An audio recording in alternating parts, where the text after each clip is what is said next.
విశాఖలో భూములకు సంబంధించి పెద్ద ఎత్తున చర్చ జరుగుతుంది.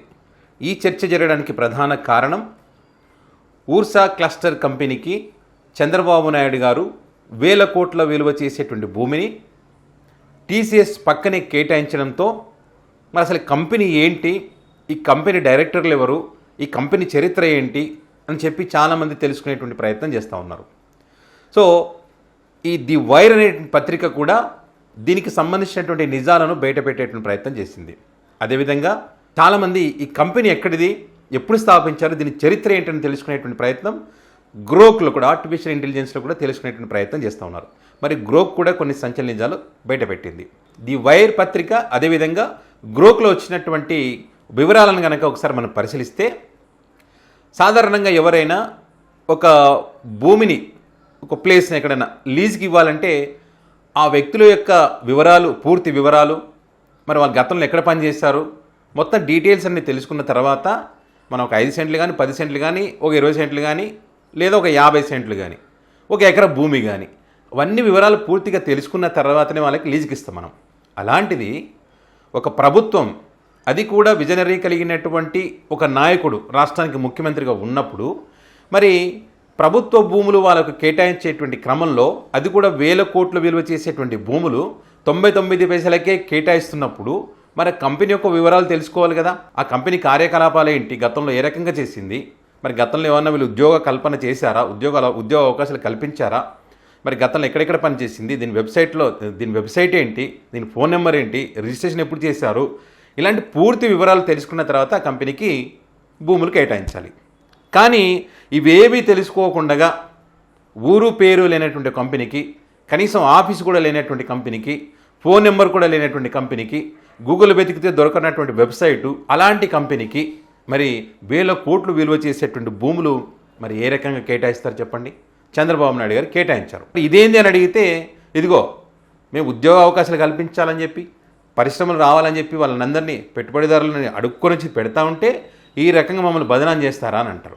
నేను గ్రోక్లో సెర్చ్ చేస్తే ఈ కంపెనీ యొక్క వివరాలు ఏంటి, దీనికి సంబంధించి గ్రోక్లో సెర్చ్ చేస్తే ఏం చెప్తా ఉందంటే, గ్రోక్లో ఏమొస్తూ ఉందంటే, ఇక్కడ హైదరాబాద్లో ఒక అపార్ట్మెంట్లో ఉందంట ఇది, ఈ కంపెనీ అపార్ట్మెంట్లో అంటే ఇంకా అర్థం చేసుకోండి, కంపెనీ ఎక్కడైనా అపార్ట్మెంట్లో ఉంటుందా, అపార్ట్మెంట్లో ఉందంట. పెద్ద కంపెనీ 10 లక్షలతో స్థాపించబడిందంట.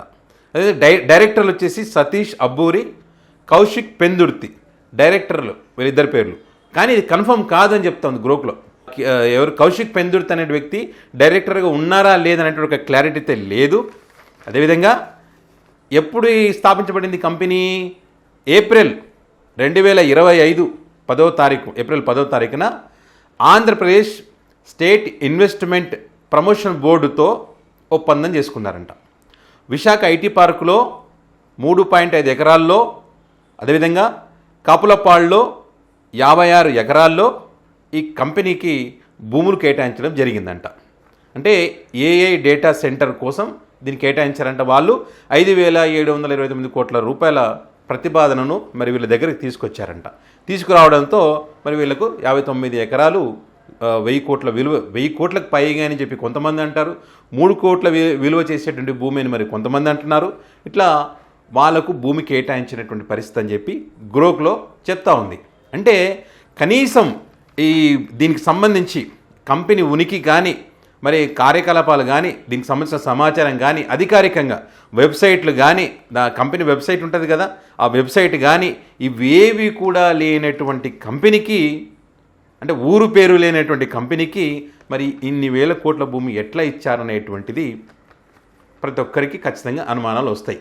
ఏ రకంగా 2 నెలల క్రితం పెట్టినటువంటి ఊరు పేరు లేని కంపెనీకి ఈ రకంగా భూములు కేటాయించినప్పుడు దీని వెనక వీళ్ళు భూములు దోచుకునేటువంటి కుట్ర ఉంది అనేటువంటి ఖచ్చితంగా ఎవరైనా అంటారు. ఇప్పుడు వైసీపీ పార్టీ అదే అంటుంది.